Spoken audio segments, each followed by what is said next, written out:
Hey, you geeks! Brandon Sanderson's latest YA novel, Cytonic, has the unfortunate distinction of being a well-written book that I didn't like very much. I did read it twice, and of course I caught more on the reread because it's Sanderson. That made it better, but I do not like Sail to the End of the World books, and never have. It's a completely personal preference. At its core, Cytonic is a 2021 space odyssey. Heavy on the odyssey, light on the space. Open the pod bay doors, Hal. I'm sorry, Dave. I'm afraid I can't do that. With a very odd mix of Paradise Lost. And that's not me making my own crazy connection, as I do. That's in the text. If you like this book, great! It's a good book. I can break down its characters, world building, and plot. But I preferred Evershore, which I'm also covering in this video. To end on a high note, spoiler warning through Cytonic for the whole vid, and the Evershore section will include Evershore spoilers. Spensa.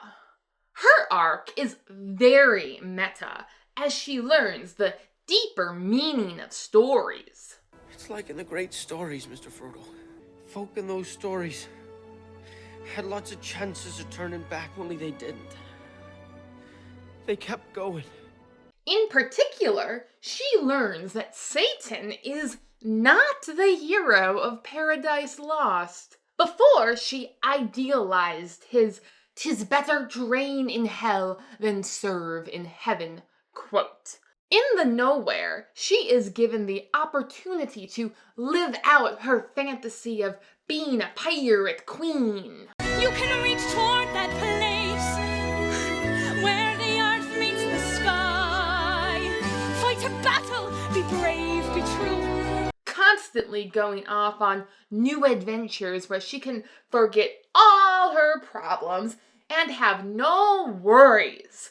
We also learn that her version of the Lion Hamlet never presented Simba with a jungle fantasy. Yet her indomitable soul realizes that living in even her perfect fantasy would be miserable without her friends. Her soul's astronomic strength allows her to overcome the Delvers and return home. You're a shining star, no matter who you are. While Sanderson has a similar theme in many of his works, which I appreciate, there was something very Legend of Korra Season 2-ish when he put it in Cytonic. That is not the most pleasant association for me. So her arc, on top of my dislike of the premise, is probably why I struggled with this book so much. Mbot. I've really enjoyed this series' slow progression of asking what it means to be alive through the character of Mbot. Last book, Mbot dealt with the issue of self-determination and mobility. This one, Mbot is dealing with emotions. Why do you have to take everything so literally? How else should I take it? Mbot is refreshing in that, unlike other AI-type characters, Mbot can understand humor and be funny. Not to mention brave and just so cute with his love of fauna. By teaching Mbot how to process his emotions, this book gets away with a lot of preaching at teenagers who are also learning how to deal with new emotions. I think it succeeds because Mbot uses his lessons in living to make the most heartbreaking sacrifice. Made you look. But then maybe not, since Sando jams in a crash course in how AI can achieve an incorporeal, that is bodiless, form. Fake out death. Chet. I was born under a wandering star. For me, Lee Marvin is the archetypal mustachioed wanderer that Chet so perfectly embodies. Chet's even mad for gold dust, I mean reality ashes. Though Chet is far more than he first appears. When Chet arrived, I suspected he was the good Delver. The last thing the good Delver said to Spensa in the prologue was, "I'll meet you in the belt." Then Sando did such a good job of selling the Commander Spears story that I started to buy it. Even Spensa not believing it made it more believable since she's such a great judge of character. Then the reveal happened and he got me. I'm a homunculus. A homunculus? You know what that means, right? I'm an artificially created human. Everyone talks about the Lion King and the high ground references in Spensa's story, but no one, probably due to spoilers, talks about Full Metal freaking Alchemist, whose style has been lurking in the background of this series from the beginning, and even now, how alchemists and Cytonics get their power. So if Lee Marvin is basically greed, does that make Spensa Lignao? All things considered, Chet's growth is quite sweet. Not only his growing fraternity with Embod, but also his improved Cytonic skills. Last book, he couldn't enter the Somewhere without manifesting eldritch horror. Now that their souls have merged, can Spensa do that too? Pirates. It was fun getting to know more alien races. We've hit the Sanderson hat trick: alien crabs, alien rocks, and alien parrots. It is time, time to be awesome! I get that Sando wanted a tree dryad type alien who could give Spensa the fruits of her tree in a very nice Galadriel Sam type moment. Yet I question the wisdom of including so many grow a fruit type idioms in a YA novel. The only English fruit idiom I'm aware of is not one Sando would include in his work, since it is crude, rude, and sexist. Basically everything Spensa was learning to not be with the pirates. A lesson I thought she'd learned last book with Mrs. Chadwick. Although Spensa forgetting was justified, her relearning this lesson came across as a bit preachy. There's a good joke here about her being crabby. But I'm not saying it. Maybe it's because she only has a comparative few team bonding moments in the story, so the setup and payoffs form plot spikes, not arcs. World building. Of all the places I thought the Nowhere would be, the uncanny valley between heaven and hell was not on my list. The novellas had some foreshadowing about its ethereal nature, what with Alanique saying her people had been mistaken for angels in the past. That irritated my inner philosopher. Your eyes doing this.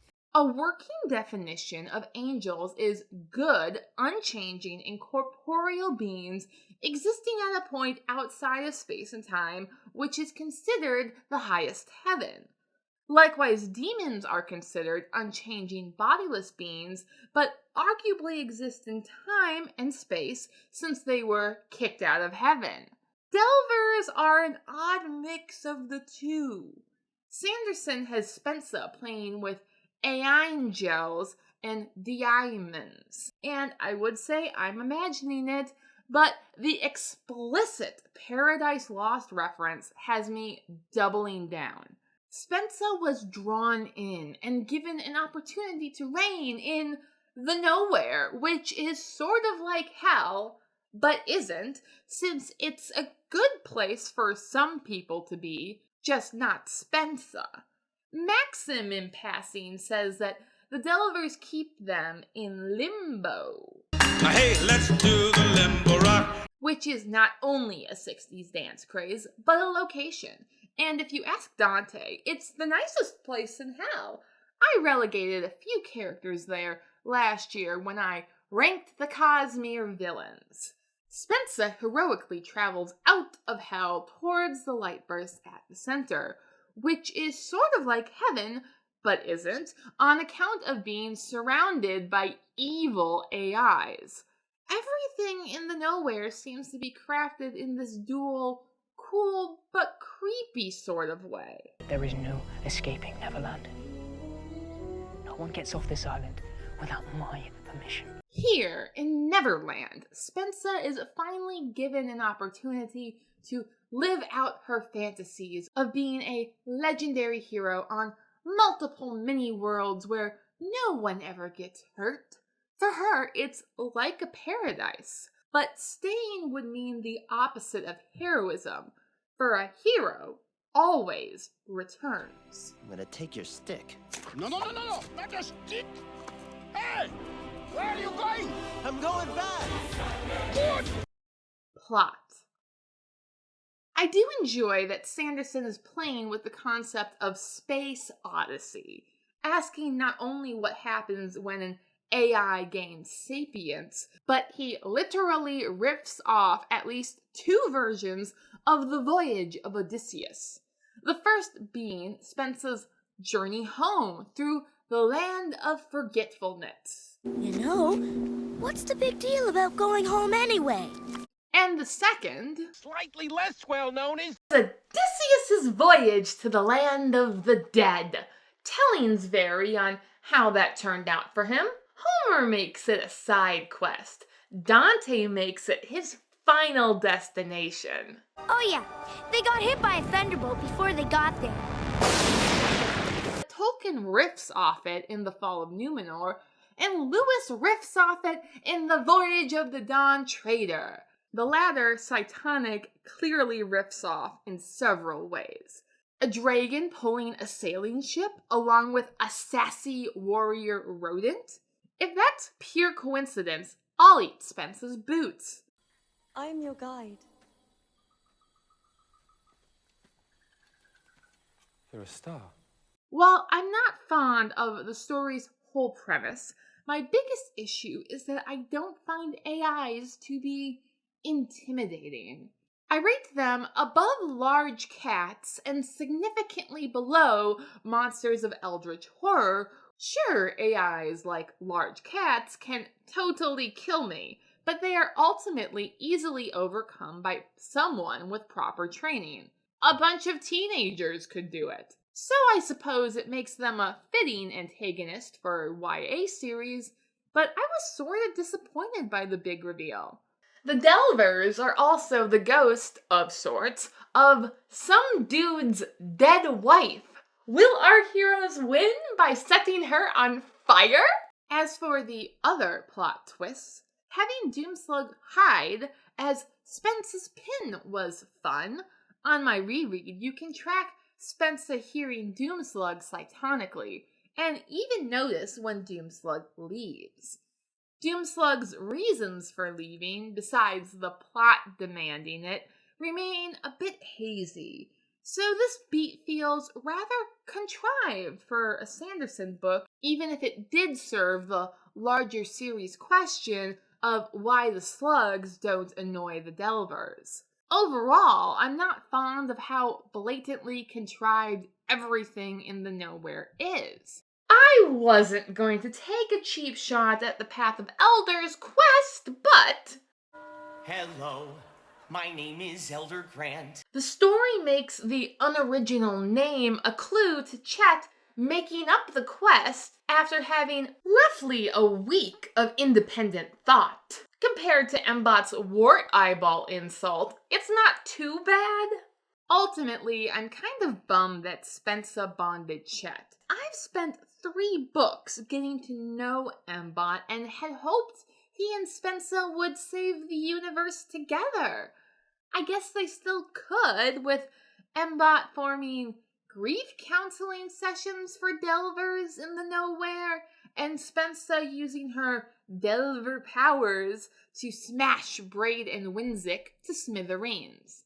We are finally getting to my favorite part of the Odyssey, where Odysseus returns home, murders a lot of people, and reunites with his family. Given this is Sanderson YA, so I'll say it'll be light on the murder and heavy on the reunion. Eversure. A lawyer must have beta read this book, and it shows. From Jorgen's description of holistically understanding knowledge to him raising an affirmative defense to justify his actions. Though proving an affirmative defense beyond a reasonable doubt is overkill, it at least sounds cool and is the least stupid legal snafu Sanderson has written. Now you're thinking like a lawyer. Not to mention, the whole Jorgen takeover is so very a 25th Amendment controversy, a la the Secretary of State proclaiming himself in charge while a president is incapacitated and the VP was unavailable, as happened in 1981. So glad my con law final is actually coming in handy to say that Jorgen's little coup is realistic. Oh, and it was also cool that they moved a whole planet and Jorgen got trained by a Fox Gerbil Yoda to be a powerful Cytonic. But a real warrior never quits. This is the sort of stuff I signed up for in the Cytoverse series, and I'm so happy we got it. Sanderson has implied that Skyward 4 will be more of the novella-style action and less of the meta, soul-searching quest into the primordial hero's journey, for which I am eternally grateful. Thank you for watching. Please like, share, and subscribe if you would like to see more. Your patronage is greatly appreciated.